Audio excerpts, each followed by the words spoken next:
आज के इस क्लास में हम पढ़ने वाले हैं रोजनामचा का अर्थ, मीनिंग ऑफ जर्नल। ठीक है, देखो जर्नल क्या होता है, इसकी उत्पत्ति कहाँ से हुई, ठीक है, इसका प्रयोग कैसे किया जाता है, इन सभी चीज़ों के बारे में जानेंगे।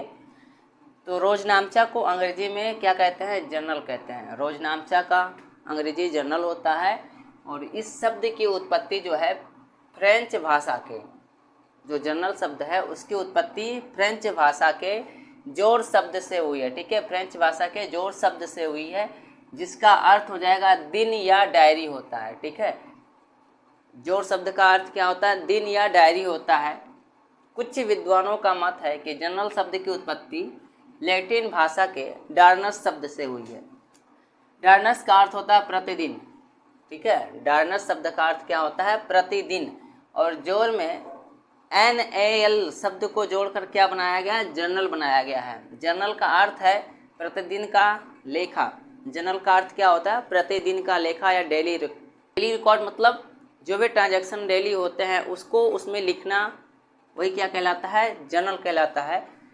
अब देखो रोजनामचा जो है, रोजनामचा पुस्तक पालन की सर्वप्रथम प्राथमिक पुस्तक है। जो रोजनामचा है या जर्नल है वो पुस्तक पालन की सर्वप्रथम क्या है? एक प्राथमिक पुस्तक है।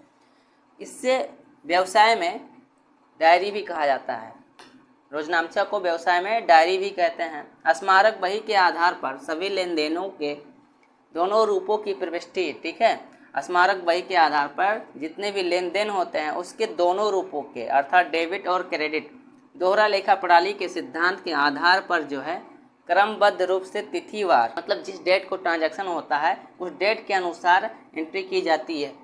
प्रविष्टियों को लिखते समय दोहरा लेखा प्रणाली के सिद्धांतों के अनुसार डेबिट और क्रेडिट किया जाता है।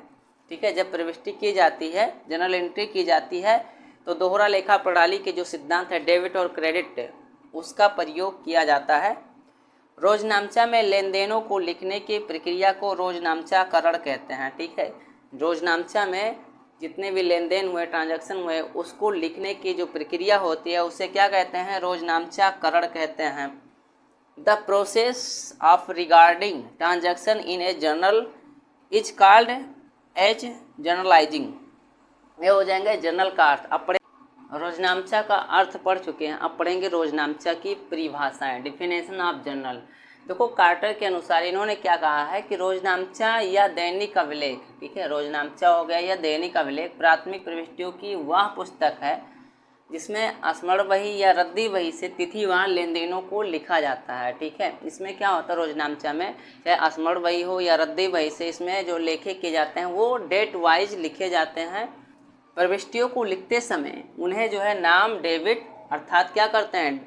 डेबिट करते हैं, तथा जमा क्रेडिट के रूप में वर्गीकृत किया जाता है। मतलब जो भी प्रविष्टियाँ डेबिट पक्ष की रहेगी उन्हें डेबिट साइड में लिखेंगे और जो प्रविष्टियाँ क्रेडिट साइड की रहेगी उन्हें क्रेडिट पक्ष में लिखा जाता है। ठीक है, ताकि बाद में क्या हो, खाता बही में सही से खतौनी करने में सुविधा हो। जब खाता बही में या लेजर में पोस्टिंग करें तो इसके माध्यम से क्या होती है, हमें आसानी होती है पोस्टिंग करने में।